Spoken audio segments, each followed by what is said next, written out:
And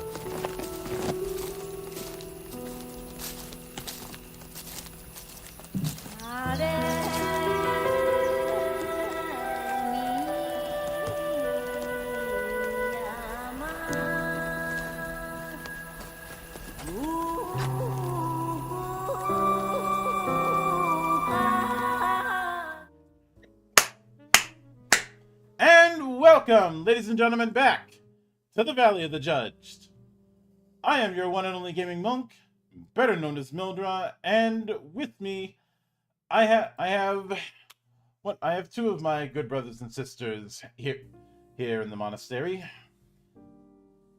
Joining me tonight, of course, is the man behind the Wanderer's Library, good brother Sig. Hello, everybody. Hope you're all having a wonderful evening. I'm actually really excited for this one. And the winner of the Doku Challenge, our resident chaotic gremlin, good sister Tabby, who, as mentioned, is in the Doku Challenge. She had to step aside just as we were about to go live. I stalled for a bit, but I can only stall for so long. So It's fine. I'm considering it a Doku Challenge winner. But we are back with our final class within the core book of Draw Steel. I think there might be some people who've made some homebrew classes, but we're not covering those. This is the last one on the Book 1 Heroes list. The Troubadour. And we'll have some things when we wrap up for the night. We'll have some things to say before we end our look at the class design as a whole. Especially since there have been some interesting things to note. But obviously with each of these, I've made comparisons to a D&D equivalent and gone over its form within the history of D&D and adjacent games. I didn't do that as much for the Tactician because there honestly wasn't a whole lot to go on, and we don't have an equivalent of the fighter, so I wasn't going to do that. And the closest thing to the fighter would be what, the Fury? Even that's a stretch, because the Fury's more of a barbarian. I was about to say, Fury is more of barbarian, I feel. The closest analog to fighter, I would say, I guess, would be the Tactician. And the Tactician, but only in a very, very limited capacity. Yeah. And the Tactician's more of the Warlord. Plus, I have had the running gag of the comparison between the D&D equivalent and this is there is no comparison. But, last time we did the talent, and I talked at length about the different types of bullshit that the talent had over the different editions. I'm not going to have that same degree of bullshit details, but I am going to have some bit of bullshit to discuss. So, as mentioned, the Troubadour is meant to be the Bard, which the Bard is, even in its early days, has always been a weird inclusion. Especially with the focus on music. It's arguably the reason for the Bard's existence is the wargaming roots. If you look at old troops, there's the unit musician. The little drummer boy. You get the idea. Yeah. That, and in a lot of mythologies, you have a musical hero figure of some sort, who's able to perform magic through their music to do exceptional things. Whether it be Velnamoyan, which I apologize to everybody from Finland for butchering the pronunciation of one of your more enduring heroic characters. or countless characters in Welsh mythology, or going even all the way back to the Greeks with Orpheus.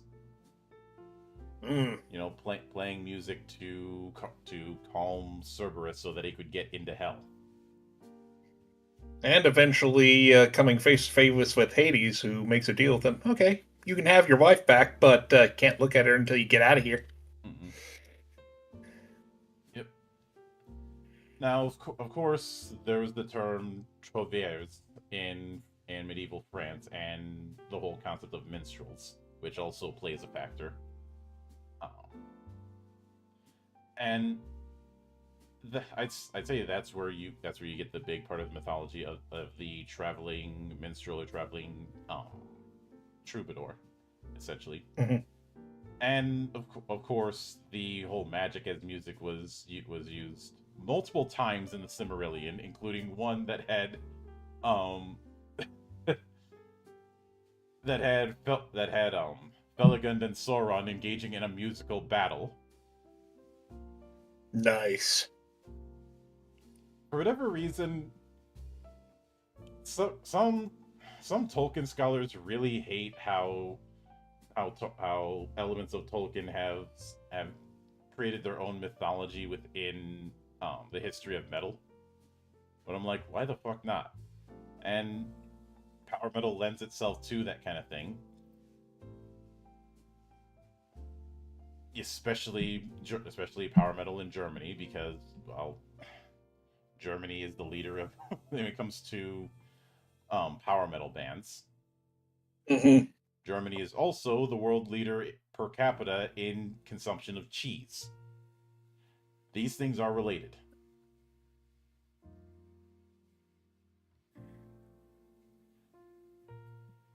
But the term bard is mostly derived from is a kind of Gallo-Roman word.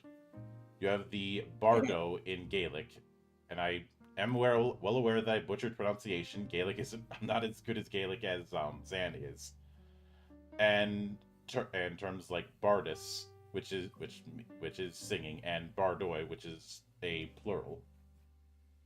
Yeah. Like, and the idea of the bard, of being someone who buffs with their music and is a bit of a skill monkey, ultimately shows the folly of trying to do a jack of all trades character in a game with character classes, which some people have pushed back on me on this, but I do not think you can do a jack of all trades character effectively if you're dealing with a game that has a class system.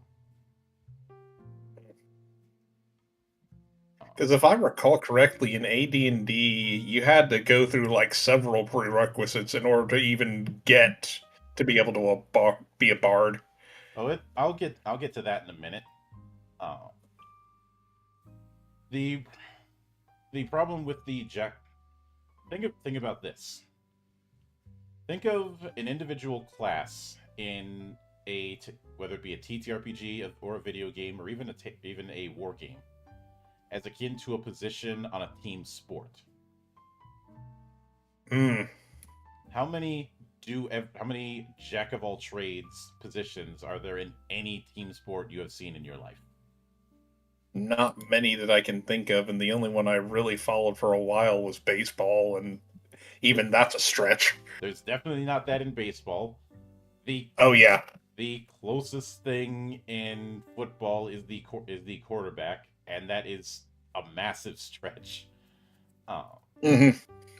in basketball, no, not really, and in football, whether it be American football or football, definitely not. And I know for some nerds that's going to be blasphemous that I'm bringing up sports when talking about tabletop games, but these things are always connected. Uh, and trying to do all those kind of things at once, because we have it the problem is everything that it can do is outdone by somebody else. Sometimes it's chosen by people who want to be wacky, and I'll get to that issue later. But What I miss? everything Okay, got it. Cool. you Should missed just go get some more tea. you missed more than than firearm range practice in the Stormtrooper Academy. All right, all right. So, I now the first incarnation of Bard was in AD&D. It was shit. You had to start out as a fighter, then somewhere between levels 5 and 8 you had to dual class over to thief. Then after reaching 5th level as thief, and before you got to level 9 you had to dual class again to druid, but you didn't get any druid abilities, you gained bard abilities, making it a subclass of druid. Which makes no Odd goddamn choice. sense. Like I was about to say that's an odd choice. if it was just a fighter thief hybrid, that would make sense. But throwing in druid is a case of why. Oh, it is a lot. One could argue that they were drawing upon the way druids were the priestly caste in the ancient Celts that relied on memorization instead of writing anything down, and a subset of those druids were the bards, which were akin to a Norse skald.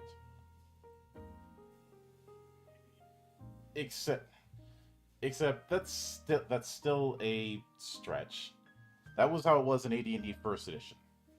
Second Edition had the bard as something else. It was a rogue school class. This was when you had different classes in categories. Like the fighter was a warrior category class. Mhm. They would get most of the abilities as a thief, but they weren't as good at it. But they had bardic music, which could buff the party. They were slightly better at combat skills than a thief, but not as good as a fighter. They had a few mage spells as long as they weren't wearing armor. You know, you see the pattern here of they're okay at a few things, but not as good as other classes that specialize in them. For a class that's supposedly a skill monkey, that's really not helpful. Now, there was a variant of the bard in one of the Ravenloft books, the Book of Sorrows, the Artiste.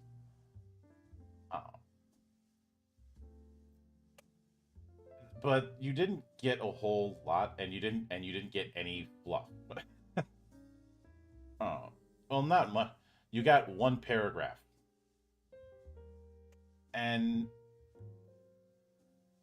the stuff that you got out of it, you got some spell casting. You got a spell book like a wizard.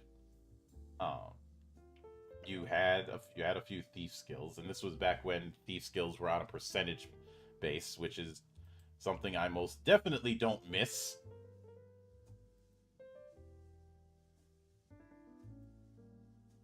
I will never miss that whole thing with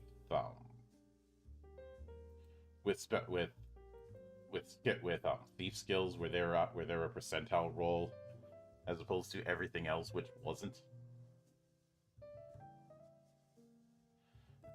But then we had third edition, and this is where the reputation of being a weakling really starts. Obviously, third edition had thief be reincarnated as rogue. Bards would get their own spell list, which included some spells on the wizard and cleric list.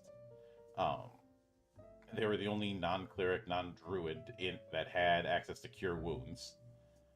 But taken straight out of the 3E core book, it was kind of weak. As 3E progressed, it got more powerful because there were better prestige classes for them. Splat books in 3.5 almost always had good spells, feats, and prestige classes.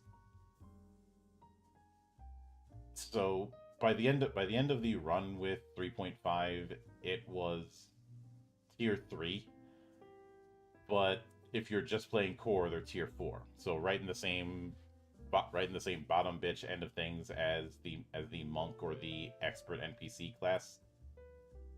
Um, in in third edition, Bard songs, their musical spellcasting was tied to total character level and not Bard level.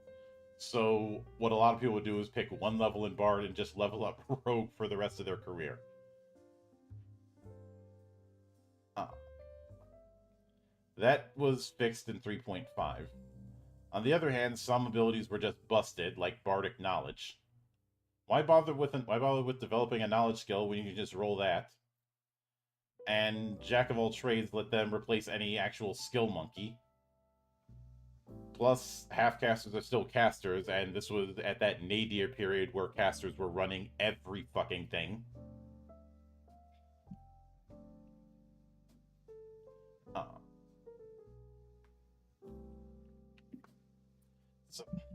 But I've already gone over my particular hatred of the way mages were running everything in the 3.5 era. You know, I've covered that. Surprise, surprise! The 4th edition version of the Bard didn't suck. It was a little bit unfortunate that it wasn't in the first player's handbook and instead in the second, but it was worth it. Bard was instead of futzing about whether it's arcane or divine, it was an arcane leader. The other arcane leader was the Artificer from the Eberron guide.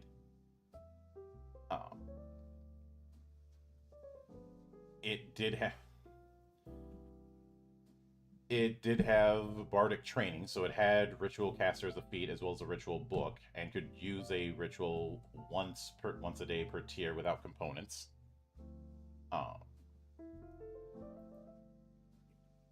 The bard's ability as a healer and a faceman was reflected in Majestic Word and Words of Friendship. Majestic Word gave you was a twice per encounter healing burst, but only once per round. You had that sort of multiple use healing for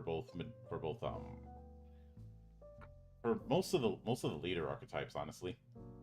Cleric kind of had it through Channel Divinity.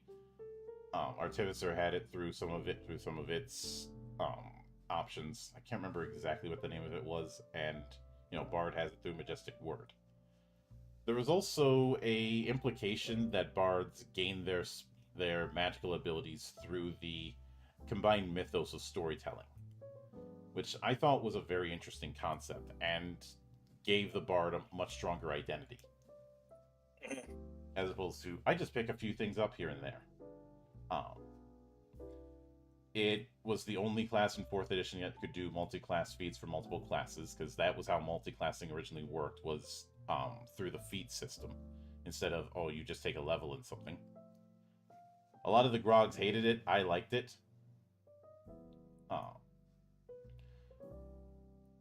And one of these, obviously, there's the subclass of Bardic Virtue, which you could either take the Virtue of Cunning, slide allies that enemies miss, or Virtue of Valor, which grants temp HP to an ally who bloodies or takes out an enemy.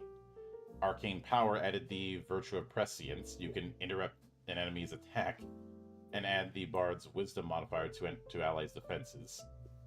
The Essentials run would eventually add a variant in the form of the Scald, which, like all the Essentials classes, was shit. Yep. 13th Age also has a Bard, and a lot of the elements of the 13th Age Bard I use as inspiration for how I handle the Entertainer in Legend Edition. With the whole sustained effect thing. They were a very mixed bag of tricks, but they were... Bards in 13th Age were the primary Gish.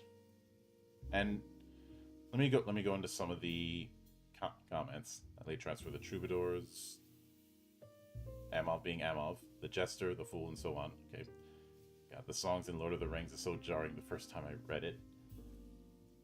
I suppose it's not as jarring if you were listening to an audiobook version like I was the first time. Or rather, books on tape. Plan around the planet if that one fails. No crying in baseball. Amov being Amov. I always get the feeling, oh, this author played a lot of D&D and clearly loved the Bard because Bards have way too much thought put into them when reading some KDP fantasy. I'm not sure what KDP is. I was always told Bard is the class that sounds the most interesting, yet it's the most frustrating to actually play. That is the case. Oh, 3.x. I remember how Bard was a very good entry for a bunch of prestige classes. Dragon Disciple, Arcane Archer, Pale Master, Shadow Dancer, and so on. Yeah. That is most definitely the case. Sometimes it seems like every Splat book had at least one prestige class. When we were playing Ranger in 3.x, all I got was Pain. I think we covered that issue when it comes to Ranger, though. Looking back, I don't think we have I think the closest thing to an equivalent to Ranger might be if you were doing the stealthy tactician. I think that's the closest equivalent we have. And Mario says, I'm still new to all this. What's a grog? Grognard, or grog, comes from an old French slang for an old soldier that complains a lot, roughly translated. In modern parlance, a grog is somebody who is a longtime person within the hobby who often complains about a strawman of modern, or anyone who doesn't play a given game the way they do it. Oftentimes they end up acting like old heads or people who want to look like old heads and looking down on everybody who isn't them. They are very much in that kind of elitist, which is why I do not respect them. Both Sig and I have had our fair share of run-ins with it when it comes to grogs. A lot of them act like the only true D&D was the one that was made by TSR, which happens to be the one they grew up with, or pretend that they grew up with.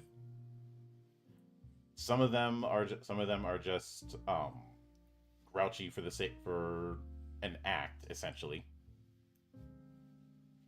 Some of them, it's not even an act. Yeah. And I often look at them and go, you must be a real treat at parties.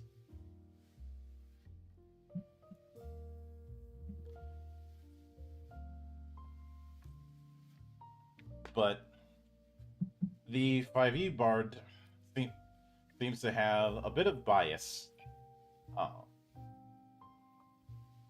which instead of letting you take untrained skill checks without penalty with Jack of all trades and 4th, instead you got half your proficiency bonus on skill checks you don't have proficiency in. Which got particularly ridiculous. And expertise in skills you already have proficiency in, if I remember right. Yeah, and you get that at level 2. Now, the whole half proficiency was the limitation, but that's hardly an issue because the gap between half and full isn't too wide when it comes to proficiency bonuses. And target numbers in 5e were pretty low anyways.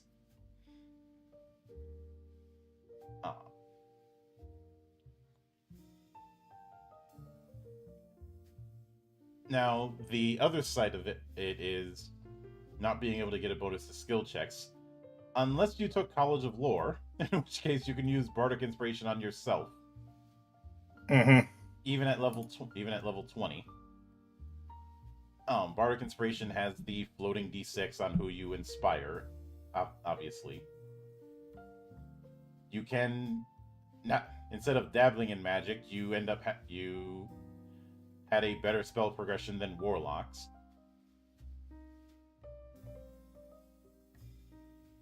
as being able to take spells from other classes' spell lists. And the bard being a full caster makes the thing even worse. So somebody clearly has as much of a bard fetish as 3E had a wizard fetish. Oh yeah, especially in 3.5. Mhm. The Pathfinder bard is most definitely an improvement over 3.5. Um, though there's still that archetype of bards being a musician, and I've often said bards do not need a musical instrument. Um, Well, that's a Ragnarok bards. No, that's a real life bards. Hello. Bards are storytellers first and foremost. A lot of people overfixate on the musician part. I could see them being, yeah, I could see that, but they also, we tell stories with music, so. Yeah. But that's just me. However, now as far as bards becoming this meme of the horny bard and all of that, I don't know where that started. Um, some have said it started in 3E, but I think A Bard's Tale may have um, may have played a factor. I think it could be because of whenever people look at charisma, they look at being able to convince somebody of something. And so it's like because I know full well that I did it with Warlock. My Warlock was a stereotypical quote unquote bard, if you will. So like it could be the misinterpretation of charisma as well. Misinterpreting charisma has been a thing for years. And yeah, same with bards being the horny ones. So it almost correlates. Yeah. I know correlation does not equal causation. However, it's a pretty interesting coincidence in any case.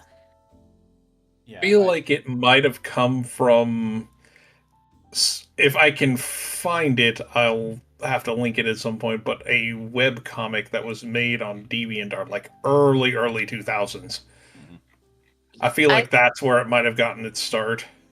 There's also, like some possible early, like, I mean, people have been playing horny characters since the beginning of time. It could just be maybe somebody played that horny character and it happened to be a bard, and then that's what just happened to resonate forever. That kind of thing too.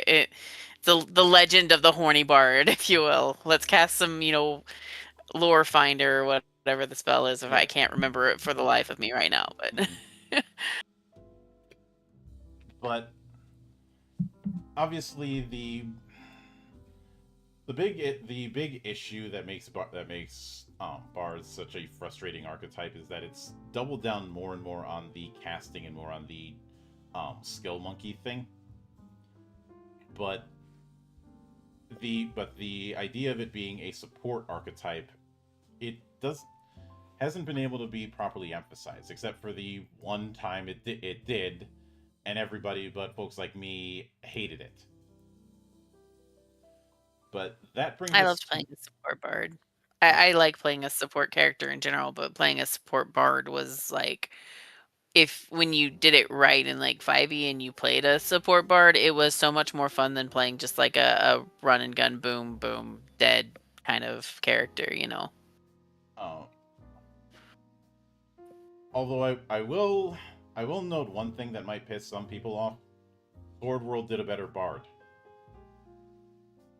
Wouldn't know. Haven't played it yet. Haven't got to play it. Now, obviously, I do have a bit of bias, but let's not forget that with Sword World, classes are skill packages, so you don't run into that problem. And spell songs are not magic. They are not treated as spells. And in 2.5, they have a whole system that they work with, where there's a bigger emphasis on timing. Guided by Cardia has a whole video about playing Bard effectively. And a lot of the support archetypes in Sword World require a bit of finesse. But that brings us to the Troubadour. And I have a feeling that when we're done with it, I'm going to say the same thing I've said the last few weeks of the comparison between this and the 4E take is there is no comparison.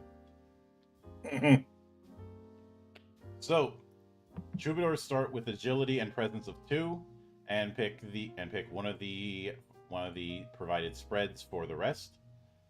Mm-hmm. Their presence is also used to determine potency. They have 18 stamina at first level, gain 6 at second level onward, and 8 recoveries. So they can take a few hits, but not nearly as many as your frontliners. They get the Read Person skill, and 2 skills from the interpersonal skill group, and 1 skill from the intrigue or lore skill groups.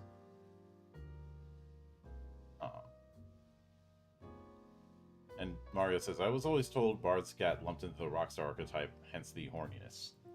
Yeah, that could be it too. Yeah, and opera singers were rock stars of their day, so there's some legs to that. But yeah, I can see that.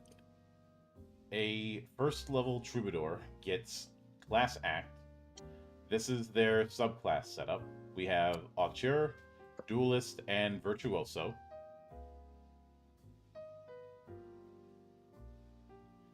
And I kind of like the sound of the Auteur and the Duelist. I'm all about that Virtuoso. Yep. But that was the reason I was late. I was literally discussing a quintet and a jazz band and another jazz band, and he was trying to convince me to go to the other jazz band. So I'm all about music. Yeah. But the heroic resource for the Troubadour is drama, which certainly fits.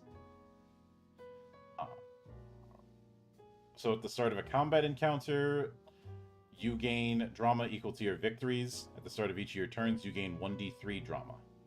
Additionally, you gain drama when certain events occur. The first time 3 or more heroes use an ability on the same turn, you gain 2 drama. The first time any hero is made winded during the encounter, you gain 2 drama. And whenever a creature within your line of effect rolls a natural 19 or 20, you gain 3 drama. And when you or another hero dies, you gain 10 drama. When you are dead, you continue to gain drama during combat as long as your body is intact. If you have 30 drama during the encounter in which you died, you come back to life with 1 stamina and 0 drama. No action required. If you're still dead after... So I need that in real life. I just want to come back to life with 0 drama. If you are still dead after the self-revive. You can't gain drama during future encounters. You lose all remaining drama at the end of the encounter.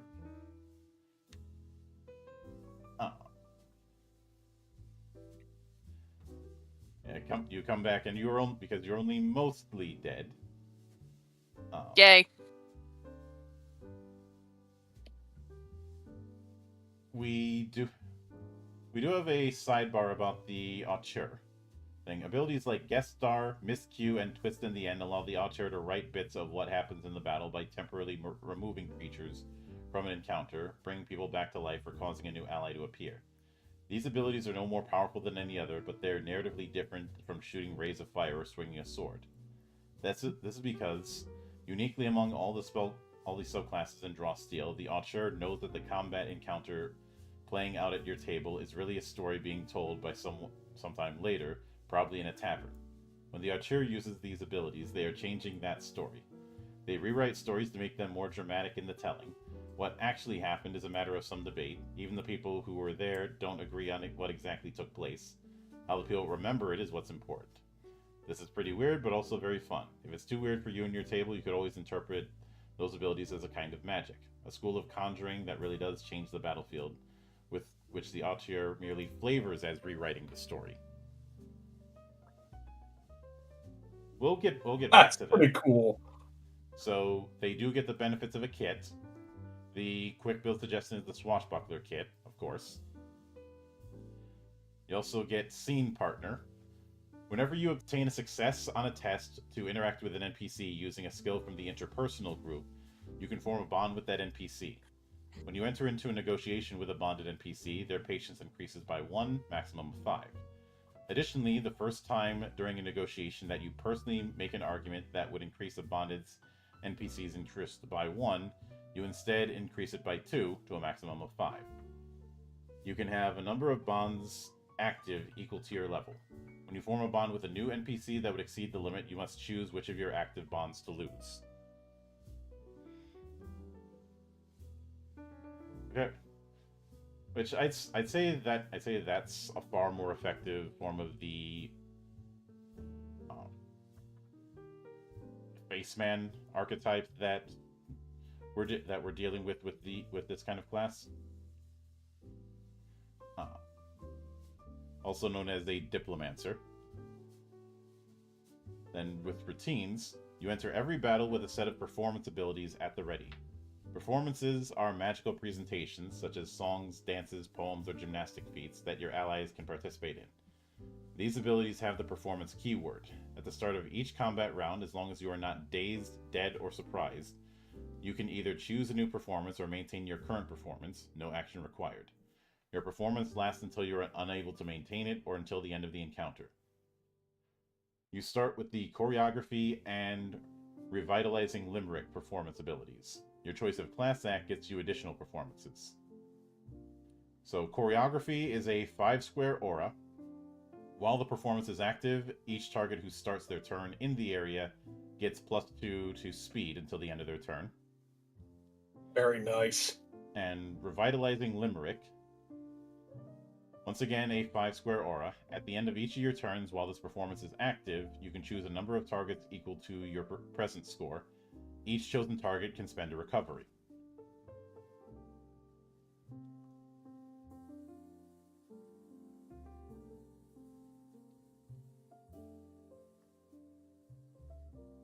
And remember, performances are essentially stances for them.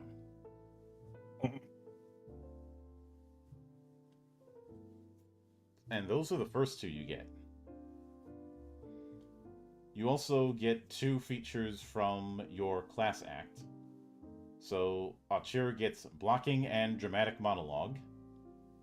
So blocking, that is a performance. An aura of 2. At the end of each of your turns, while this performance is active, you can choose a number of targets equal to your present score and teleport those targets to unoccupied spaces in the area. A target can't be teleported in a way that would harm them, such as over a cliff, leave them dying, or result in them suffering a condition or other negative effect. Oh. No, you lose the audience that way. Try it like this. And the flavor text on this is like some of my favorite we've done in this entire book. Mm-hmm. Let's see, and dramatic monologue. It doesn't need to make sense, just say it with emotion. You caught me monologuing. Let's see. You sly dog! You caught me monologuing! Unbelievable! So it is a range 10 maneuver. You choose one of the following effects. 1. You orate a rousing tale of victory. One ally within distance gains an edge on the next power roll they make before the start of your next turn. 2. You weave a tale of high-stakes heroics. One ally within distance gains 1 surge. 3. You insult a foe where they're most vulnerable. One ally within distance takes a bane on the next power roll they make before the end of their next turn. You can spend 1 drama to choose 2 targets. And with that third one, all I'm thinking of is the French taunting. I shall taunt you a second time. So the duelist gets acrobatics and star power. So acrobatics is a performance, 5-square aura. While this performance is active, each target who starts their turn in the area can automatically obtain a tier 3 outcome on 1 test made to jump, tumble, or climb as part of their movement before the end of their turn. Very nice. And Star Power costs 1 drama, targets yourself, you gain a +2 bonus to speed until the end of your turn. Additionally, the next power roll you make this turn can't have an outcome lower than tier 2. If you spend 1 drama, you get +4 to speed instead.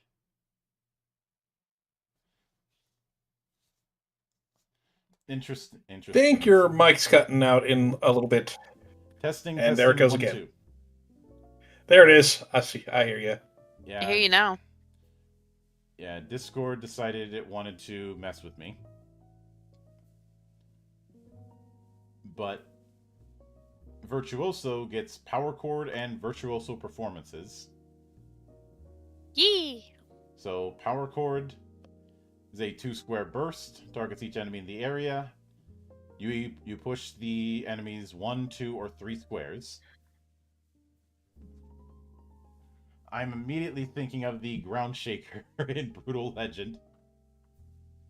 I'm immediately thinking of when Marty plugs his guitar into Doc's giant-ass speaker. Mm-hmm.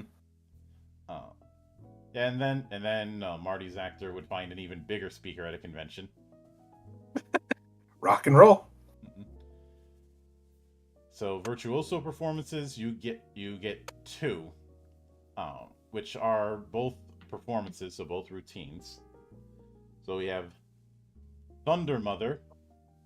Over Thunder Mother, run and hide for cover. It is a range 10 performance. At the end of each combat round, while this performance is active, you can make a power roll against the target that ignores cover. You can't target the same creature twice with this effect. Why do I imagine the Virtuoso Troubadour being something like a death metal singer? Oh. I was going to go power metal. That also works. I was thinking power metal or just like you could also go a little bit with some of the funky jazz. Definitely go with funky jazz. I think that might be bias on your part. I played a lot of funky jazz. That's not a denial. No, it's a complete admittance. Funky jazz is awesome. And confirm the bias on Tab's part. It's not my fault. I'm a lead trumpet player. I'm allowed to just be completely biased toward funky jazz and power chords. Confession is good for the soul. But it is a presence power roll that deals lightning damage based on your level, or 5 or 10 plus your level if you go with the higher tiers. So it is essentially a lightning turret kind of effect, which it offsets the fact that you don't do it as an action. The other option is Ballad of the Beast. It is a 5-square aura. While this performance is active, each target that starts their turn in the area gains 1 surge. Nice. Your class act also gives you a triggered action. So, Auteur gets Turnabout is Fair Play. All's fair in love and whatever. Let's see. Range 10, trigger is the target makes an ability roll that has an edge, a double edge, a bane, or a double bane. An edge on the triggering roll becomes a bane, or a double edge becomes an edge, a bane becomes an edge, or a double bane becomes a bane. You can spend 3 drama to have it that an edge on the triggering roll becomes a double bane, or a double edge is negated. A bane becomes a double edge, or a double bane is negated. It is flipping it, so the name is apropos. Can I just say that this freaking artwork is gorgeous? Mm-hmm. Yeah. So let's see. Duelist gets Riposte. The melee trigger. The trigger is target takes damage from a melee strike. You make a free strike against the creature that made the triggering strike. I'd have brought treats if I'd known I'd be fighting a dog. and harmonize. Give the chorus a little punch. Range is 5. Trigger is the target uses an ability that targets only one enemy and costs 3 or fewer of their heroic resource. The target can choose one additional target for the triggering ability. Any damage dealt to the additional target is sonic damage. If you spend 1 plus drama, you can trigger this ability when a target uses an ability that has a heroic resource cost of 3 plus each additional drama spent. Giving it a little kick, it seems like. Yeah, Virtuoso definitely seems to be a very good team player. And of course, we have the signature ability. So we have Artful Flourish, a melee that targets 2 creatures, deals a set amount of damage. You can shift up to 3 squares. If you spend 2 or more drama, you can target 1 additional creature or object for each 2 drama spent. And they said practicing fencing was a waste. Cutting Sarcasm. Range 10, targets 1 creature, deals psychic damage and bleeding. Jeez. There you are, radiating your usual charisma. It's Instigator. Melee. Love the tagline. I didn't do it! What? Yes. Deals damage, and the target is taunted by you or a willing ally adjacent to you until the end of the target's next turn. Imagine if you're adjacent to the team's censor. Oh, God! Let's see. Witty Banter. Either melee 1 or ranged 5, targets 1 creature, deals psychic damage, and 1 ally within 10 squares of you can end 1 effect on them that is ended by a saving throw or ends at the end of their turn. If you spend 1 drama, the chosen ally can spend a recovery as well. I like how it kind of describes it as sort of a backhanded compliment. A lyrical and physical jab insults an enemy and inspires an ally. So then we get the 3 drama abilities. First one is Harsh Critic. It is melee 1 or range 10, targets 1 creature, deals sonic damage, and the first time the target uses an ability before the start of your next turn, any effects from that ability's tier outcomes other than damage are negated for all targets. Ability effects that always happen regardless of the power roll still work as usual. It basically keeps them from debuffing. Yep. Let's see, Hypnotic Overtones, 2 square burst, targets each enemy in the area, slides the target's 1 or 2 squares, and inflicts dazed. If you spend 2 or more drama, the size of the burst increases by 1 for each 2 drama spent. Then we have Quick Rewrite. You write something unexpected into the scene that hinders your enemy. Let's see, a 3 square cube within 10 squares. Targets each enemy in the area. Deals damage and inflicts slowed, except for tier 3, which inflicts restrained. And the area is difficult terrain for enemies. Who put that banana there? I didn't do it! What? We have Upstage. At least it's not by ice. Upstage. I was gonna say that, man. You literally got upstaged. Upstaged by... Shut up. No.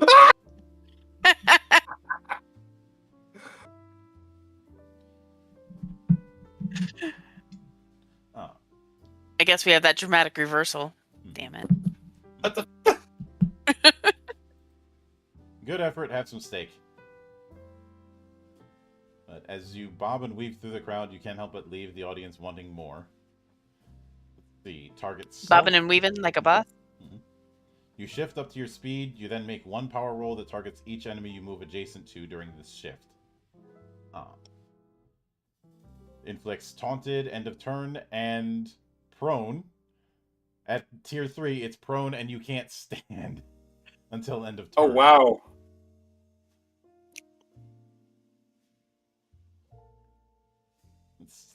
Okay, wait.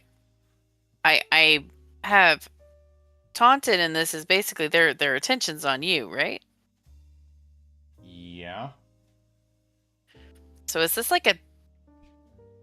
There's a lot of taunting going on here. I'm just like looking at this. Is this like a bobbin and weaving tank class or something? It can't be all that tanky because you don't have all that much in the way of hit points. I mean, there's always the bobbin and weaving tank where you literally just dodge tank. I don't think this just- is that per se. I mean, I'm only like, of course, we're only like one level in or something, you know. But I was just like, wait a minute, that's a lot of Yeah. taunting. Hold on. Just to note, taunting the effect of taunted is that target has a double bane on ability rolls for any ability that doesn't target who taunted them, as long as they have line of effect.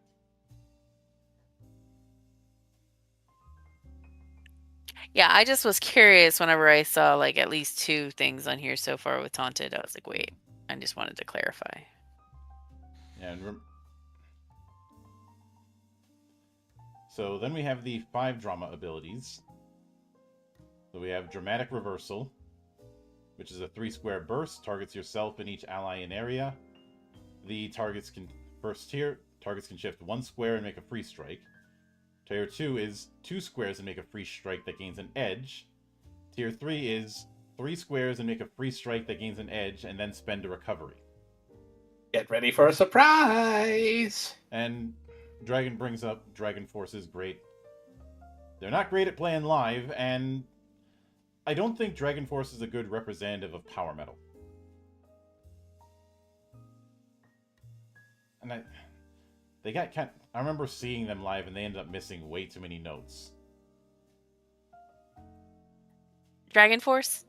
Yeah. Yeah, it's because their bass player cannot play as fast as the actual like their lead player and their rhythm player can play like double the speed that their bass player can, and so they will speed up the bass player in all of their recordings. And so when they're trying to actually that there's a whole lot of stuff, and I'm a musician and a nerd, so I'm going to stop now. Yeah, a lot of people have used them as a representative for the whole of Power Metal, and I think there are better There are better ones. Oh, for sure. I could probably look on my Spotify right now and find one like on my liked playlist. So they're fine. I mean, but if they're not as great live, it is what it is. Yeah. And then we have Fake Your Death as another 5 drama effect. Target self. You turn invisible and create a magical illusion of your corpse falling in your space. While you are invisible, you gain +3 to speed and ignore difficult terrain. The illusion and your invisibility lasts until the end of your next turn, or until the illusion is interacted with, you take damage, or you use a main action or a maneuver. That's pretty cool. I like that. And we have Flip the Script. Mm-hmm. 3-square burst. Target self and each ally. Each target can teleport up to 5 squares. Any teleported target who was slowed is no longer slowed. So I looked it up real quick. There's one that you could go like right off the top of my head was Windrose. If you've heard Diggy Diggy Hole, there's some really epic stuff in that. And just that silly song has some pretty powerful like chords in it. I usually Cannot go wrong with some good dwarf metal. Yeah, it's dwarf metal, man. That's you got. I mean, that was the very first thing that I found. Like, I opened up my playlist and it's like Windrose. I go, that's one. I usually go with anything Luca Turilli is involved in. If you don't know who Luca Turilli is, look him up.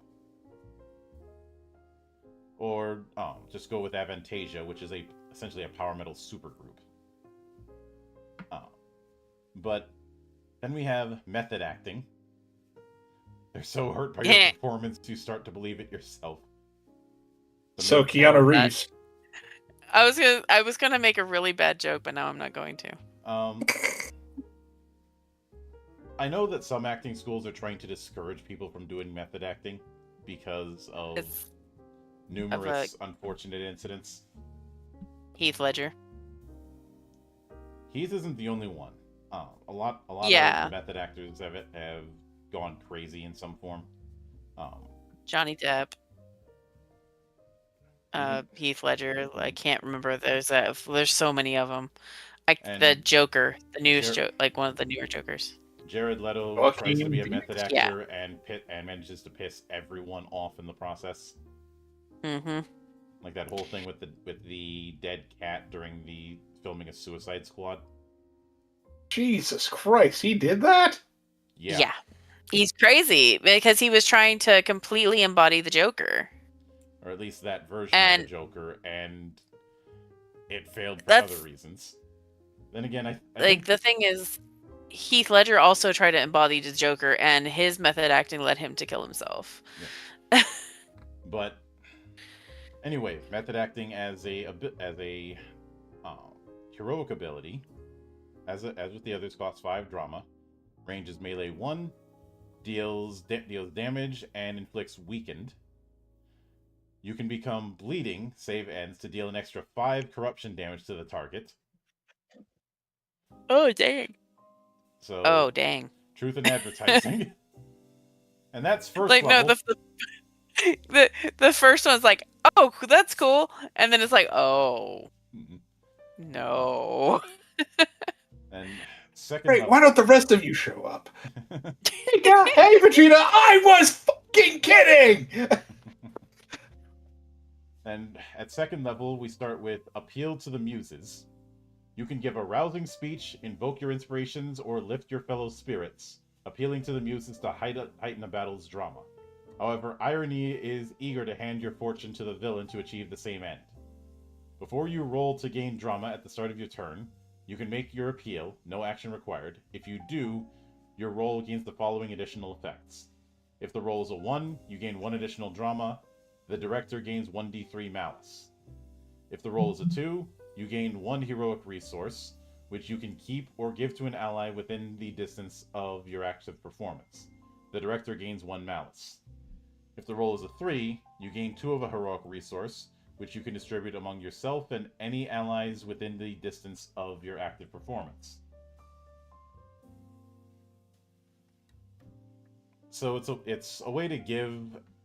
you have the option to give your allies a little bit of boost in generating MP, essentially, but you're also giving that boost to the GM if you roll low.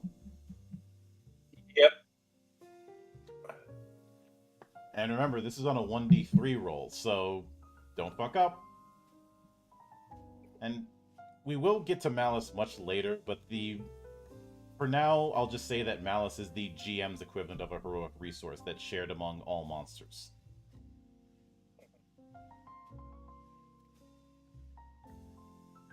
But you also gain Invocation. You have a specific manner that helps define your presence on the battlefield. Choose one of the following features. We have Allow me to introduce tonight's players. Whenever you take the first turn in a combat encounter, you can use a main action to introduce yourself and your allies to your opponents. Each ally can shift up to their speed, and ability rolls made against them have a double bane until the end of the combat round. Additionally, any surprised enemy is no longer surprised. I am putting it out there right now. If anyone does this, you must do it in a Michael Buffer voice.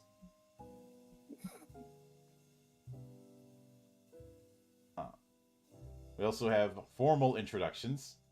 As a respite activity, you can scribe a notice of your arrival, such as a calling card or formal letter addressed to an enemy. You can deliver the notice to the target personally if you are in the same general area, send it by courier, or leave it in a covert location for the target to find. You can only have 1 notice active at a time. Arsene Lupin, is that you? The director determines when the target receives your notice. When they receive the notice, they are alarmed and take desperate measures to stop you. The director gains 1 additional malice per combat round during encounters involving the target. The heroes start each such encounter with 2 additional hero tokens. These hero tokens disappear at the end of the encounter.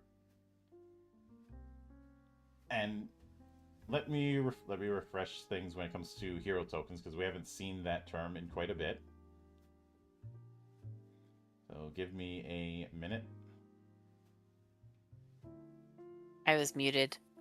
I was going to say no, the cat's in the other room, but then I was like, wait, wrong one.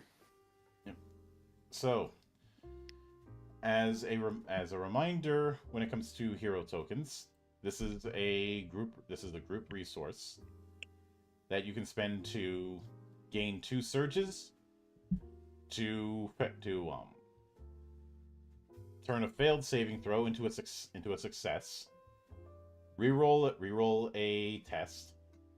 You can spend 2 of them on your turn when you take damage to regain stamina equal to your recovery value before taking the damage.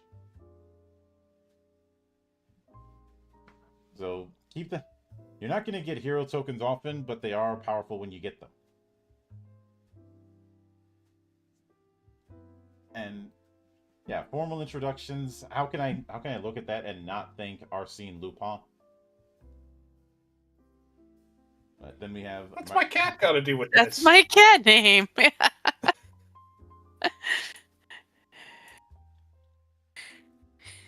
But then we have my reputation precedes me. You can invoke your reputation at the start of a social interaction with 1 or more NPCs who haven't met you before, automatically creating a bond with those NPCs from that group, as if using your scene partner feature. This bond counts against the limit on active bonds from your scene partner feature. While the bond is active, all heroes treat their renown as 2 higher than usual for the purpose of entering into a negotiation with the bonded NPC. The director can award the heroes 1 hero token to make you infamous among the group of creatures instead, preventing you from forming this bond.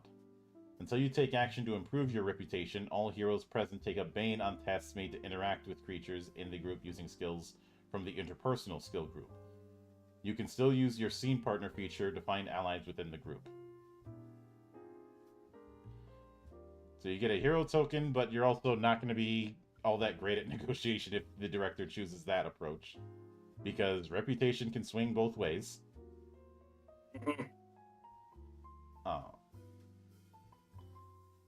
You also gain a interpersonal, lore, or supernatural perk, and you get a 5 drama feature or heroic ability from your subclass. Alchira can get either guest star or twist at the end. Guest star. We offer them a percentage of the growth, so they're working for free. Range is 10. A guest star appears to help you during an encounter. Either a bystander within distance uplifted by your magic, or a mysterious new hero who appears in an unoccupied space within distance. This guest star is controlled by you, has their own turn, and shares your characteristics.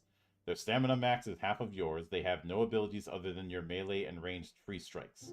At the end of the encounter, or when the guest star is reduced to 0 stamina, they retreat or revert to a bystander. The same bystander can't be uplifted this way more than once during an encounter. So it's basically what Civi did to Gianni. Got it. What, feed him dog food? That doesn't count. Well, shit, I didn't know about that.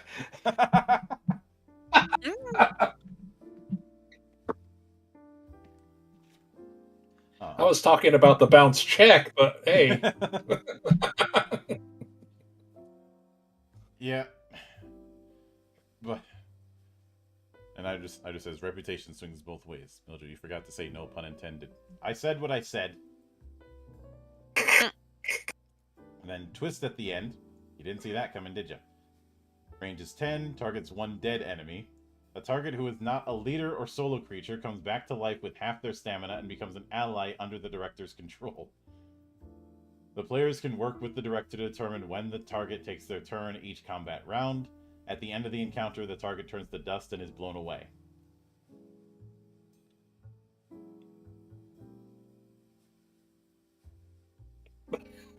I mean, if you like the dramatic flair, that's definitely something that works. Remember, any salad is a Caesar salad if you stab it enough. Et tu brute? We have the duelist abilities, which are classic chandelier stunt and on guard. Audiences love this bit. So, for the former, it's melee 1, target self and one willing ally. Each target can shift up to 5 squares, including vertically, but must end this movement adjacent to the other target and on solid ground. Each target can make a melee free strike that deals extra damage equal to twice their highest characteristic score.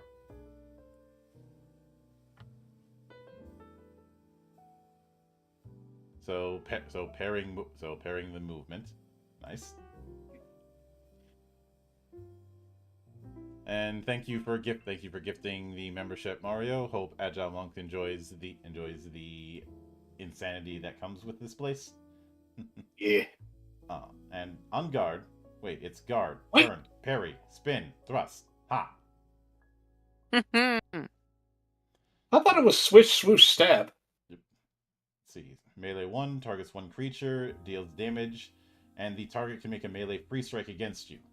If they do, you can make a melee free strike against the target.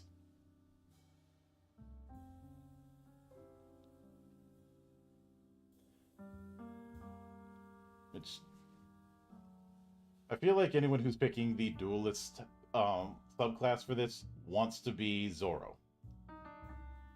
You're goddamn right. The original Zoro. Not Roronoa Zoro in One Piece. I know. I was talking about Antonio Banderas, even though Roronoa Zoro is pretty cool too. Mm-hmm. Yeah, Roronoa Zoro is pretty cool, but let's be honest, he's a fury. Fair. System. I can concede that much. A fury who I'd probably house rule that any time he's trying to get to a certain place without any guidance, he cannot roll higher than tier 1.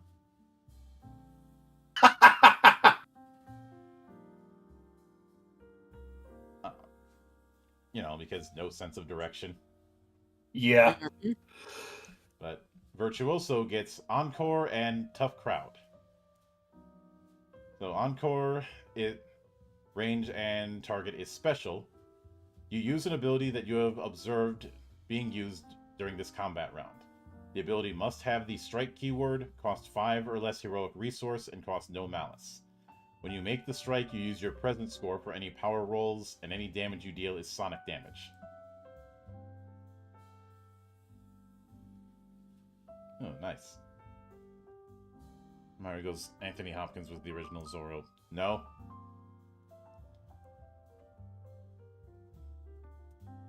Was for that movie, but no. Point still. It was Johnston McCauley. Yep. But then we have Tough Crowd. Your fans don't seem to like the opening act. Target is a 3-square cube within 10. The area is haunted by a swirling horde of phantoms until the end of the encounter. Allies can enter any square of the area without spending movement.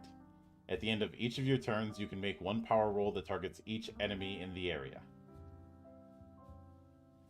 So it deals corruption damage and pulls towards the center of the arena. Or area. I don't know why I said arena. At 3rd level, you gain another feature from your class act. So Achir gets Mist Q.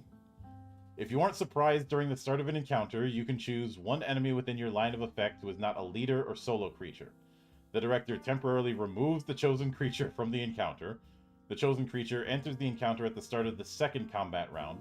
You must earn 3 victories before you can use this feature again. Okay, that sounds absolutely busted and funny. Which explains why you need a set of victories in order to use it again. But imagine using it on the big bad of an encounter. And then maneuvering so everybody can backstab him.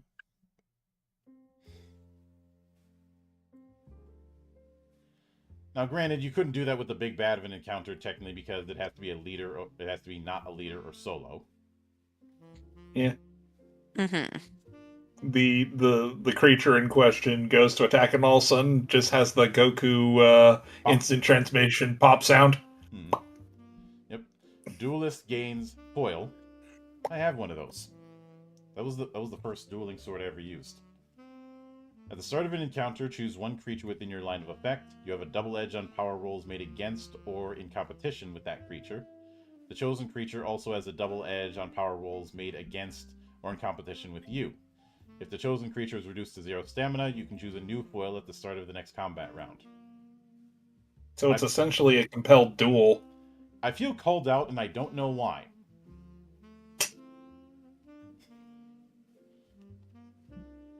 This is more or less taunt in my system.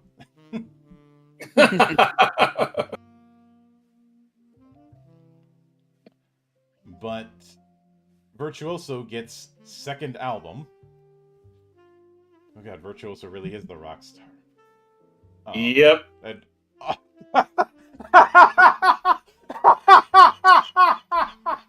I think we killed Blizzard. You son of a bitch! I know where you're going with this. First one, fire out the night. Maybe you could. Somebody was listening to Proto Man when they were writing this. Oh, okay. Okay.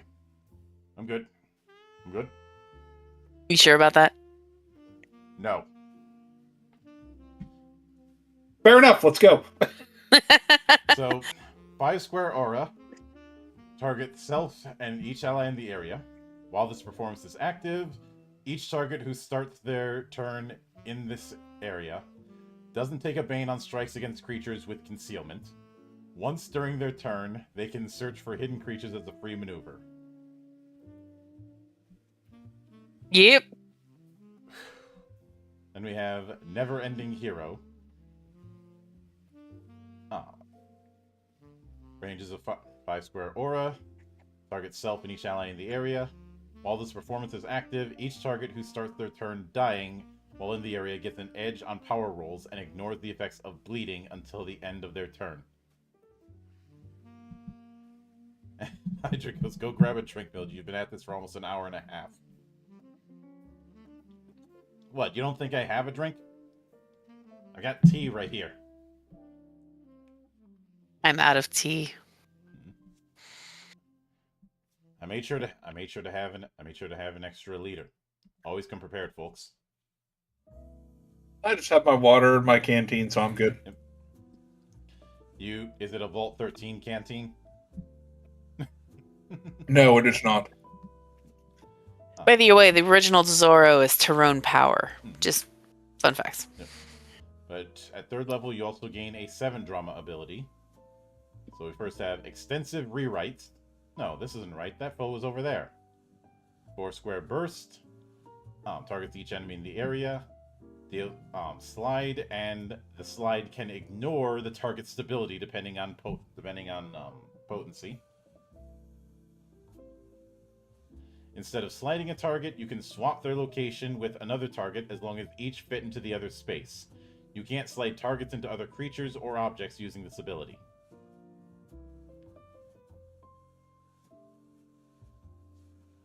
Then we have Infernal Gavat. A spicy performance lights a fire under your allies' feet. Sometimes literally. Yep. 3 square burst. Targets each enemy in the area. Deals fire damage and inflicts weakened. And each ally in the area can shift up to 2 squares. Let's see, we also have Star Solo. Your performance travels and doesn't stop moving until your audience is completely rocked. Let's see. Is melee 1 or range 10, targets 1 creature, deals damage, and at tiers 2 and 3, inflicts push. You can choose to have this ability deal sonic damage. Additionally, you can use this ability against the same target for the next 2 combat rounds without spending drama. That'd be really good against solos.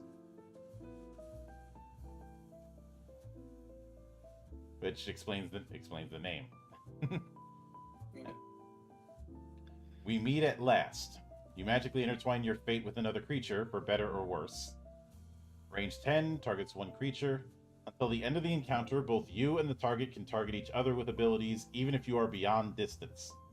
with the distance of this ability replacing those distances. The target can't be forced to move by an ability used beyond distance this way.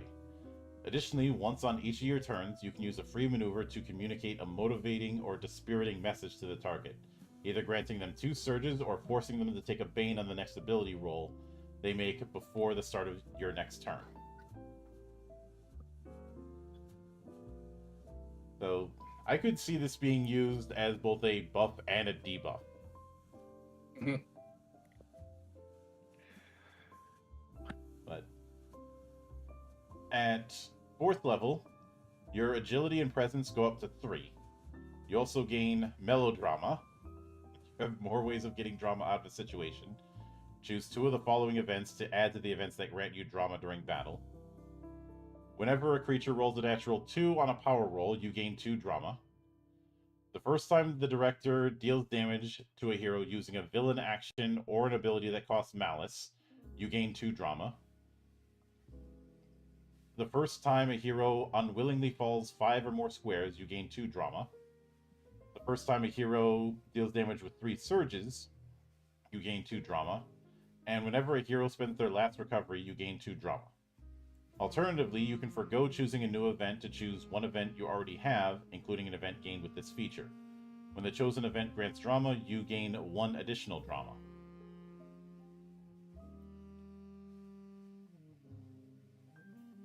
It very much feels like the Troubadour has the most potential opportunities for situational heroic resource gain compared to everyone else. Mhm. But you gain 1. You also get a perk of your choice. You gain 1 skill of your choice. You also gain Zeitgeist. When you start or finish a respite, you can choose one of the following effects. Either foreshadowing. You can ask the director for 2 clues regarding an upcoming encounter or negotiation. One of the clues can be false. Of course, the director's not going to tell you which one it is. You also gain Hear Ye, Hear Ye.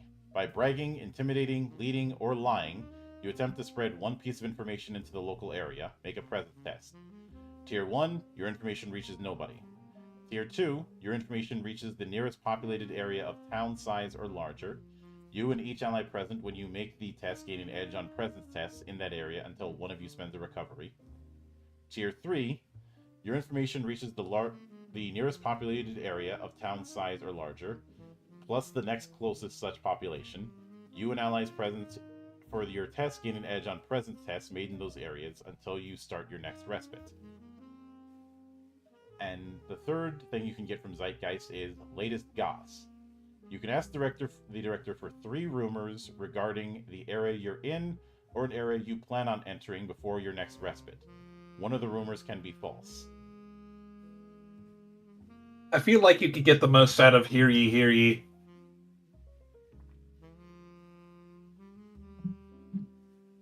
Yeah, I think it depends on circumstance. Mhm. But at 5th level, you gain a new feature from your class act. One of 2. The archer gets Fix It in Post or Take 2.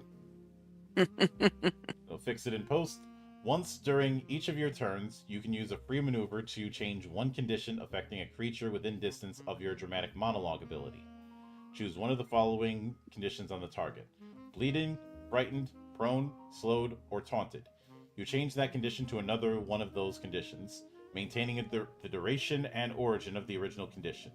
A target who is no longer prone can stand up. Imagine inflicting prone and then using this to turn it into bleeding. Or turning What do you taunted mean fix it in? into prone. Wait a minute. What do you mean fix it in post? This is post. Or take 2. You gain a new performance. 5 square aura, target self and each ally. While this performance is active, each target who starts their turn in the area can reroll the first power roll that turn that obtains a tier 2 outcome. They must use the new roll.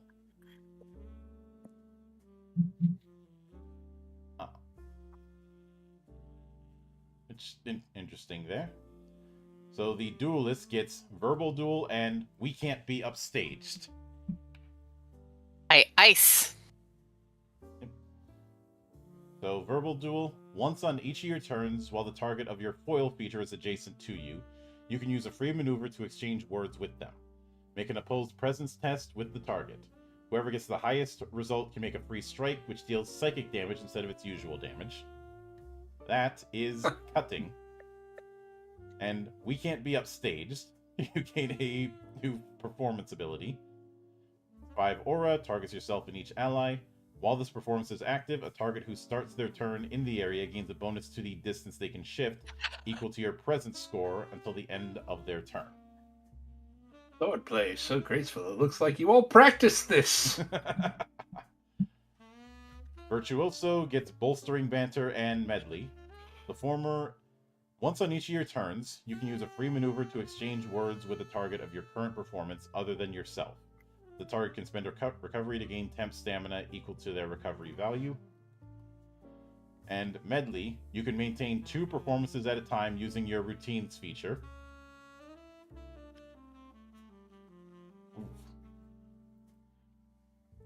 Oh, double staging. Nice.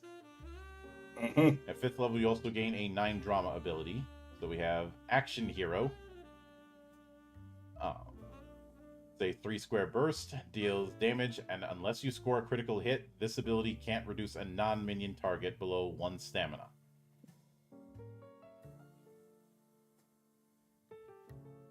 So with this kind of damage and a 3 square burst, I think this is meant to be a room clearer.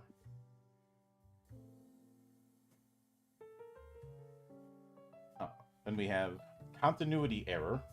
Your subject is written into 2 places at once. Range 10, targets 1 enemy. The target is split into 2 separate entities, one of which remains in the target space, while the other appears in an unoccupied space of your choice within distance. If the target is a creature, this becomes a new creature under the director's control. Each entity has half the original target's stamina, is weakened, and takes 1d6 corruption damage at the start of each of their turns. If either entity is reduced to 0 stamina, the other entity persists as the original and the effect ends. The effect also ends if both entities occupy the same space, causing them to automatically merge and combine their current stamina. Why didn't they just write it as plot hole? See, then we have Maybe that comes later. And then we have Love Song.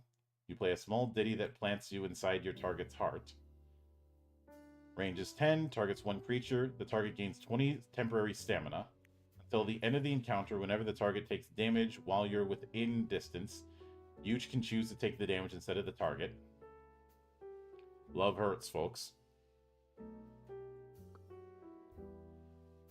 And Patter Song. Dazzle them with your fancy patter and they forget where they are. Range is 10. So tier 1, 1 ally within distance can take their turn immediately after yours. Tier 2, 2 allies can do it. Tier 3, 3 allies can do it immediately after yours in any order. Same with tier 2.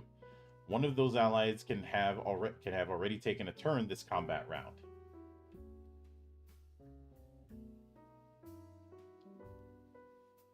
Which is that's a very nice way to let some people do some extra attacks. Yeah. Then we have 6th level.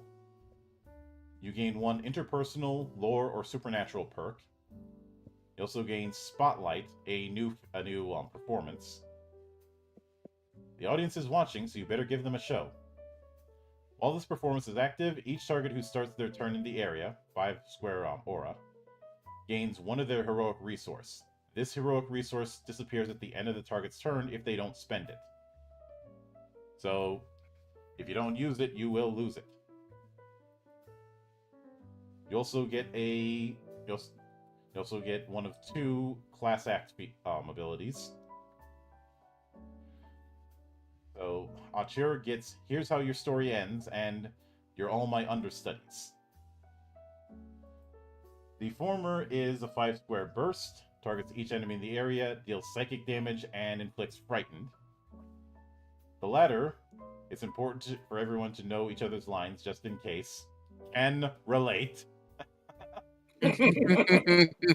I've told that story before.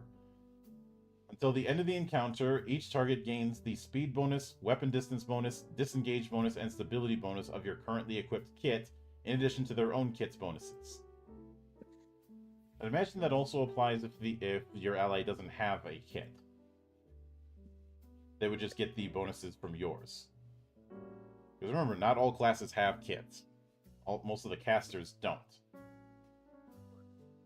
But Duelist gets Blood on the Stage and Fight Choreography.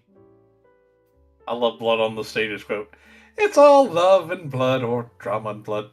Either way, there's always blood. Let's see, Melee 1 targets one creature, deals damage, and inflicts bleeding. At tier 3, it's bleeding end of turn, or if strong potency, bleeding save ends.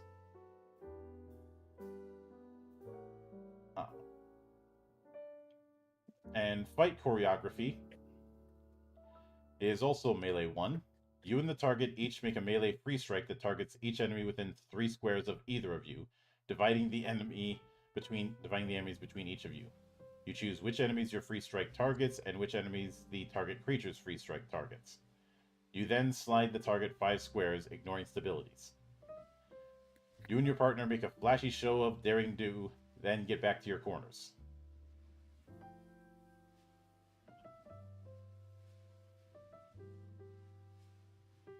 Which is, it's definitely fits fight choreography. Yep. Mm-hmm. Suddenly thinking of those scenes in certain martial arts movies where where you have two people engaging in a fight and also fighting the moves at the same time while trying to fight each other. But then we have the virtuoso options. We have feedback and legendary drum fill. So with feedback, your music pounds the crowd to the beat until their hearts can't stand it anymore. Area is 3 square cubes within 1 square. Targets each enemy in the area. A prone target ignores this ability. Deals sonic damage and inflicts prone. Then we have legendary drum fill. You start a drum roll that roars like thunder with every impact the heroes make. 4 square burst targets yourself and each ally. Each target gains 1 surge, then gains 1 surge at the start of each combat round until the end of the encounter.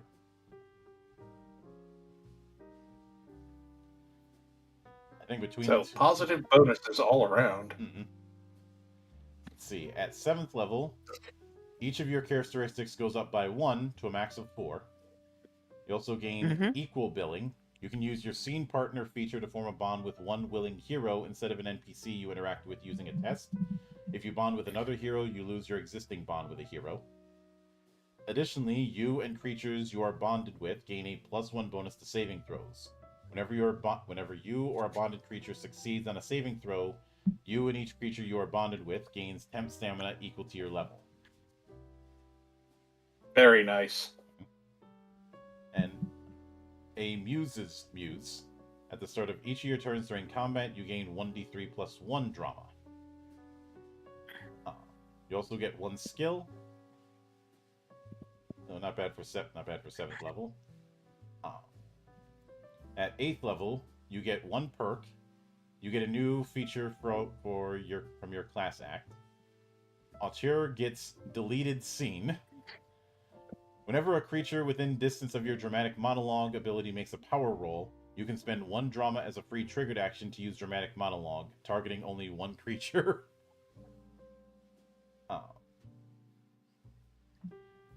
Let's see. Duelist gets Masterwork. Choose one of your signature abilities and name it after yourself. You always have this ability available, even if it's sourced from a kit you switch out. Whenever you use this ability, you gain an edge and 1 surge that you can use only on this ability. Additionally, when your named signature ability is the last ability you use in an encounter, you can immediately use the Hear Ye effect of your Zeitgeist feature to tell tales of your exploits after the encounter ends.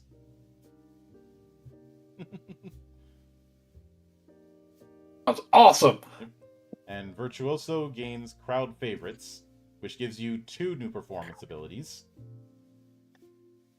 First, we have Moonlight Sonata. Hell yeah. Let's see, 5 square aura. While this performance is active, each target who is dead can choose to continue taking turns after death. On each of their turns, the target can move and use either a main action or a maneuver, but can't spend recoveries or use triggered actions. At the end of the encounter, each target who chose to take turns this way turns to dust and blows away.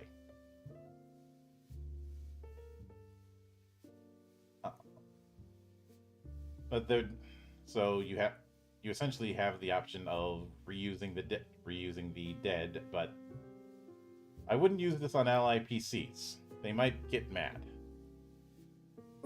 Then Radical Fantasia. 5-square aura. While this performance is active, each target who starts their turn in the area ignores difficult terrain, and any ability they use that imposes forced movement gains a +2 bonus to the forced movement distance until the end of their turn. Additionally, once per combat round, each target can use a triggered action as a free triggered action.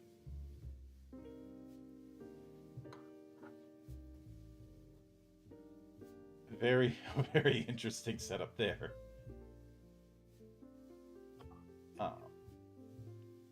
Then you at 8th level, you also gain an 11 drama ability. So we have Dramatic Reveal, a little stage trickery, and where once stood a foe, now stands a friend. Target self. Until the end of the encounter, whenever you reduce a creature to 0 stamina using an ability, you can use a free triggered action to teleport an ally within distance of that ability into the creature's space in a plume of rose petals. You or the teleported ally can then make a melee free strike.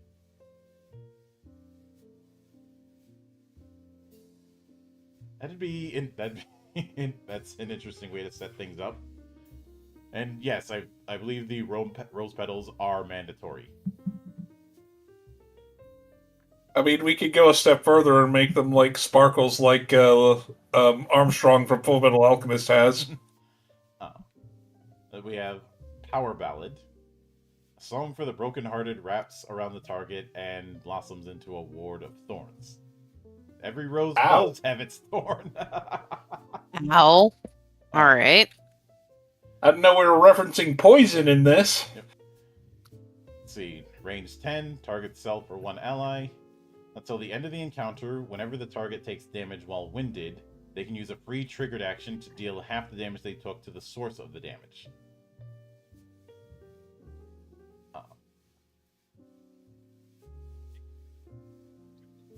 Which I'd say that'd be something that'd be really good to use on your frontliners who are going to be taking hits. Then we have Saved in the Edit. You shout a word of power that allows you to rewrite reality to your whims. Until the end of the encounter, whenever you deal rolled damage to a creature or object, or enable a creature to spend a recovery, you can use a free triggered action to give that creature or object one of the following effects until the start of your next turn. If this ability is triggered by multiple targets taking damage or multiple creatures spending recovery simultaneously, each target receives the same effect. 1. The target has damage weakness equal to your presence score against any magic, psionic, or weapon ability. Your presence score is probably 4, so nice. Yep. 2. The target has damage immunity equal to your presence score. 3. The target has a bonus to stability and a penalty to speed equal to your presence score. Or 4. The target has a bonus to speed and a penalty to stability equal to your presence score. So again, another buff/debuff if you so choose. And the show must go on. And we're referencing Queen now. Yep. You shine a bright light on the players on the stage and compel them to finish the performance. You must do the Freddie Mercury pose while doing this. That is mandatory. Yes. Yes. Gladly. Man was a legend. Yep. So 5 square cube within 10 targets each enemy in the area, deals damage, and the target willingly can't leave the area, and end of turn, or save ends, or either end of turn or save ends at tier 3. And each ally within distance can't obtain lower than a tier 2 outcome on the next test they make before the start of your next turn. Now that I think about it, I wouldn't want to do the Freddie Mercury pose because I've heard that when he did perform this song, and though he killed the vocals, he was in a lot of pain when he did. Yeah.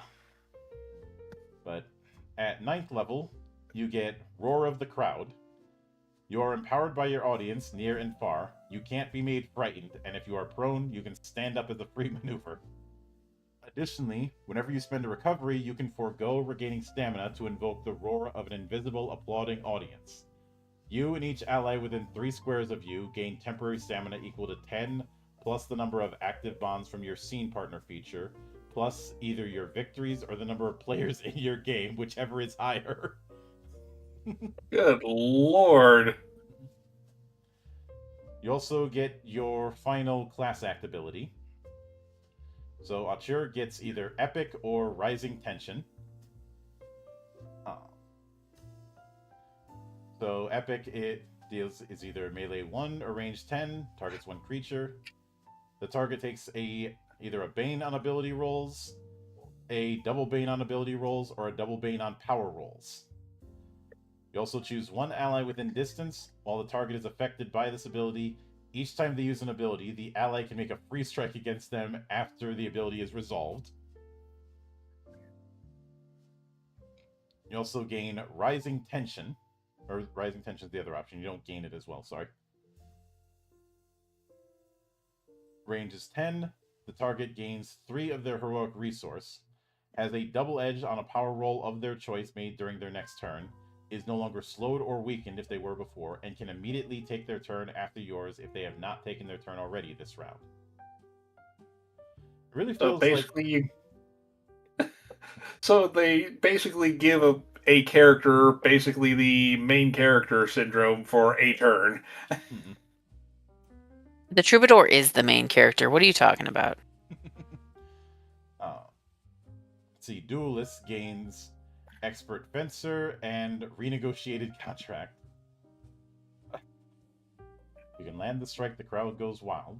Let's see, Melee 3 deals damage and at tier 3 can inflict bleeding. This ability can't obtain better than a tier 2 outcome unless the target is at maximum distance. If you obtain a tier 3 outcome with a natural 17 or higher, you gain 3 surges that you can use immediately. Risk reward, I like it. And Renegotiated Contract. No. You don't die until the sequel. Yeah. See, Melee 1, add your current stamina to the target's current stamina. Then you have half that total stamina, and the target has the remainder. If either of you would gain more stamina this way than their stamina maximum, the difference in stamina between what that creature would gain and their maximum is gained by the other creature. Neither of you can gain more stamina than your maximum this way. You then make a power roll. Tier 1, you and the target can end one effect on yourselves that is ended by a saving throw or end of turn. Tier 2, you can end any effect on yourselves that are ended by a saving throw or end of turn. Or Tier 3, you can choose any of the current effects you and the target that are on you or the target that are ended by a saving throw or that end at the end of your turns. Apply the chosen effects to the target, then end the rest. You're basically setting up for a killing blow with this, is what it feels like.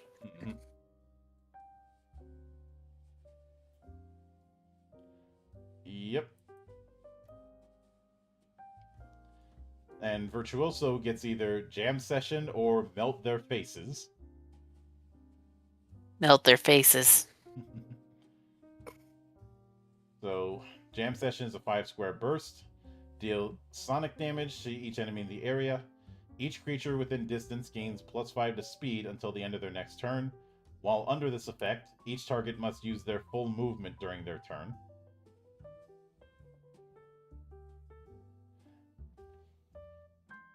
And Melt Their Faces, it's either melee 1 or range 10, deals sonic damage and push 5, 10, or 15. Forced movement from this ability ignores stability, so even the big boys can be force moved with this. And then at 10th level, you gain your epic resource, Applause. Each time you finish a respite, you gain applause equal to the XP you gain. You can spend applause as if it were drama. Additionally, whenever you or a creature within 3 squares would obtain a failure or a tier 1 outcome on a test, you can spend 1 applause to improve the outcome by 1 tier. Applause remains until you spend it. Your agility and presence go up to 5. You also gain dramaturgy. You gain 1 additional drama or other heroic resource whenever you use your Appeal to the Muses feature. Additionally, your performances no longer have a distance, but can affect any target on the encounter map within your line of effect. God, so the entire map is basically your stage.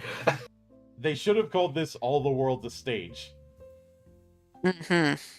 Missed opportunity. Mm-hmm.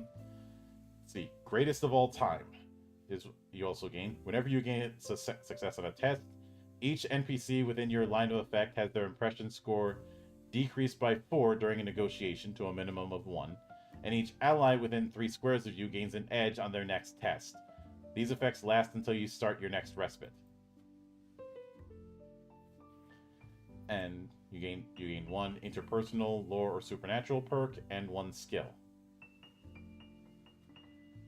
And that is the Troubadour. I know I keep saying this, but I feel the comparison between this and the Bard is there is no comparison. I say that a lot, but that definitely applies here.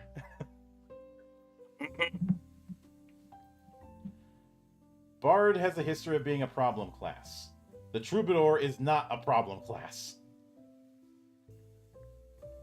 Nah, you could play it how you want to play it, basically. Mm-hmm. I would say if you're going, Auteur, you are the master of editing. If you go virtuoso, you really like using performances. And if you go duelist, you want to be Zorro. You want to be Zorro, you want to be Errol Flynn. That is basically what this is. And I can see why people were hyping up the batshit insane editing abilities of the Troubadour. Mm-hmm. As it definitely has that particular vibe. I feel like if you're playing an auteur as kind of a gag, you should be required to have like a script, and then you should make like little edits. Mm-hmm. This is a kind of a visual illustration. I lost? That's not right. Let me see the script. Yes. I also think whoever, if I'm playing a Troubadour in a campaign, I am breaking the fourth wall constantly. Break the fourth wall for sure. About as much as, say, Raphael in the original TMNT. Mm-hmm. My favorite character. And you have to dictate your actions, like turns to the camera. Turns to the camera.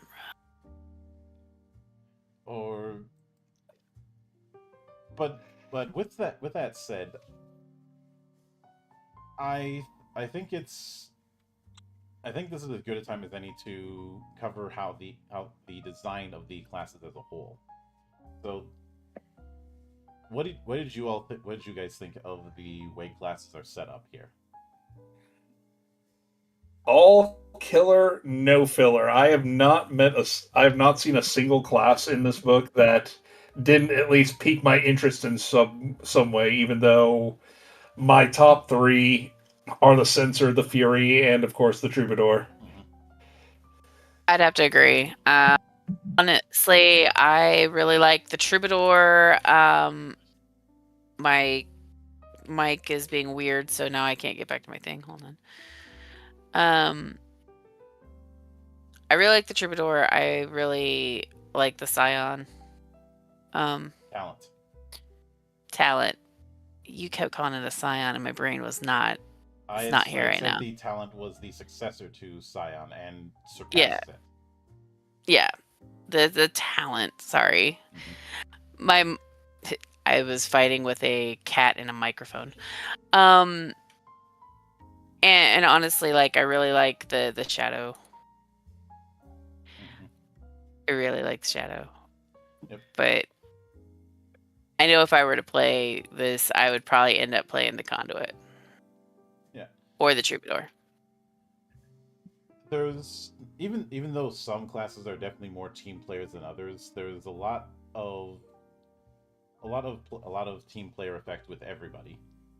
Um, I'd say a big thing that I couldn't help but notice is that, for one, I know I compared heroic resources to an MP, but each of them operates completely differently from each other. Mhm. Some of sensor sensor has it is pretty has it that you're getting more of it when when you're doing its marking abilities, so you always want to have somebody marked. Um, Conduit is a risk reward setup with piety. Um, Elementalist is very much a is very much a case of utilizing as is you always want to be doing elemental damage to get more essence. Uh, Fury is Fury. Fury is just get in there and become a living whirlwind of fucking shit up. Mhm. Which I'm you said that was like one of the ones you wanted to play, right, Sig? Because I can't see you not playing that. That, the Censor, or the Troubadour. Yeah. It really depends on the party setup, because I like how the Troubadour, much like the Tactician, is also another battlefield controller. Mhm. And if I'm not a frontline fighter, I like to be a battlefield controller. I'm Yep. I'm all about being a healer, or being able to do that, or being able to control the field. And I think that Troubadour really kind of fits me as a person. In a lot of ways, because like I am a musician, and literally when that whole thing, um legitimately the only time I don't feel anxiety is when I'm in front of a huge crowd of people playing my trumpet. So it's like that whole idea of the virtuoso just really embodies like who I am. But I love the talent. I love the conduit. I really like the elementalist too. Yeah. There's not really one that I don't like in any of these, but like my favorite's the troubadour, like hands down though. Mhm. Oh yeah. And when it comes to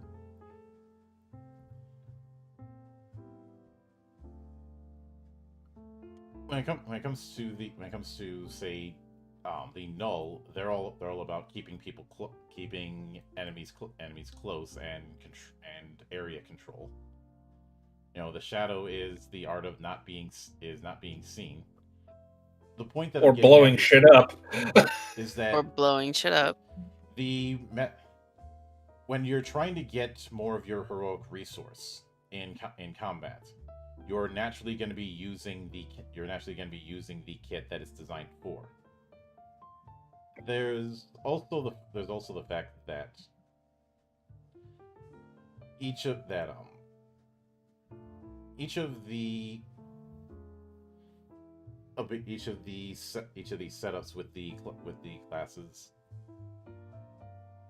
have it that you're very consistently gaining certain things each level.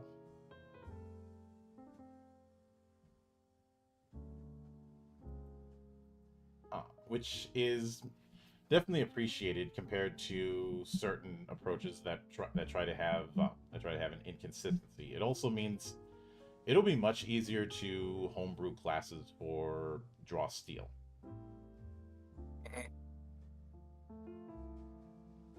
because of the fact that you're getting certain abilities at each level.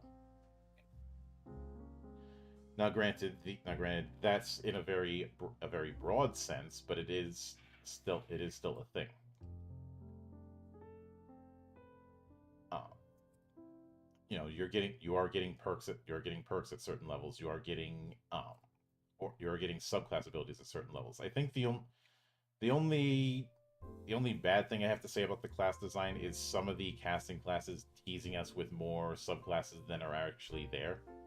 But I think I think the design goal was to have 3 subclasses for each class. Some of them are just going to lean into more, like say Elementalist, especially Elementalist.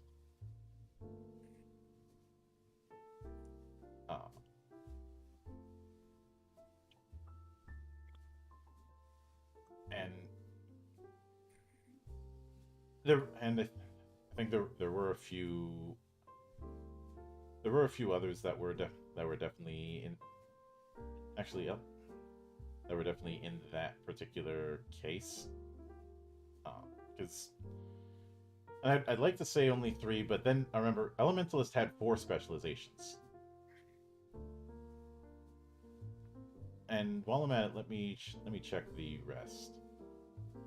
I think I might have to take back that because Conduit had a shitload of specializations.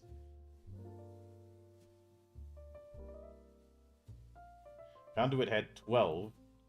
Sensor had 3. Fury had 3. Null had 3. Shadow had 3 with its colleges. Tactician had 3 as well. Let's see, talent. Come on, page load. Sorry about that. And everything is freezing up. Yeah, I just had that happen on my computer. That was like while I was trying to figure out what class I wanted to do. Threw my brain completely off. But talent has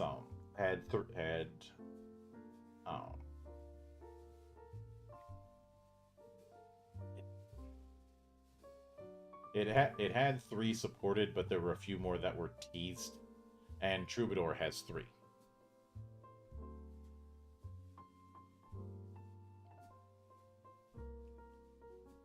But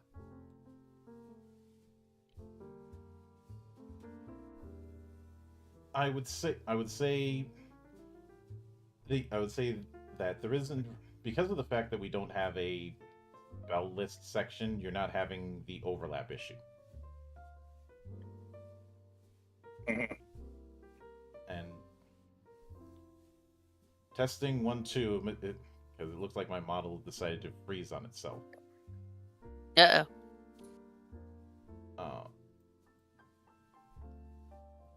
Am I let me see if I mean, I can hear you, but you're cutting in and out real bad. Yeah. But next week, we are going to be delving into the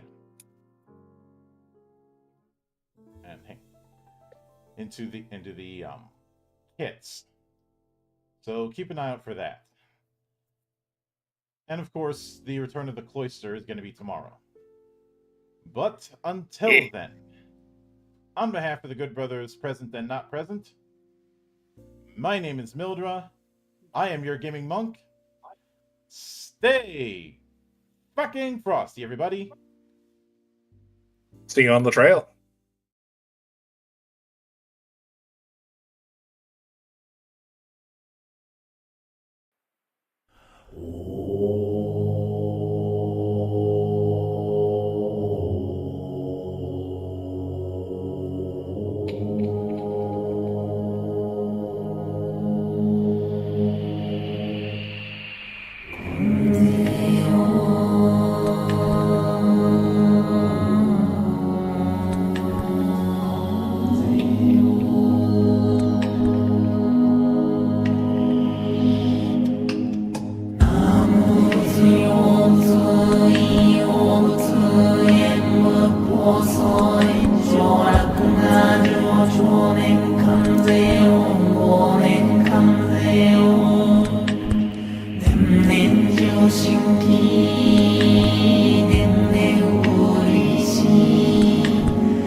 心